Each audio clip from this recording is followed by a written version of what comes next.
नमस्कार दर्शकबिन असम क्षेत्र नम्बर 2 बाट माननीय यज्ञ बोगटीले विजय हासिल गर्नुभएको छ। उहाँलाई मरिमरि धन्यवादका साथै आज मङ्गलसेनमा विजय पश्चात विजय उत्सव मनाउनको लागि विभिन्न वडाबाट पाल्नुभएका कार्यकर्ता शुभचिन्तकहरूको यो हामीले माहौल देख्न सक्छौं।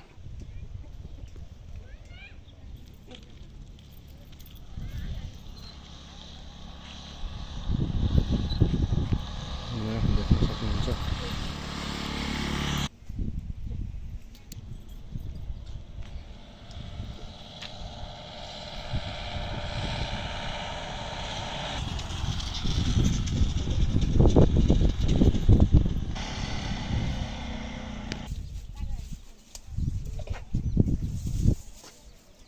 Tôi đưa vào cái gì ạ?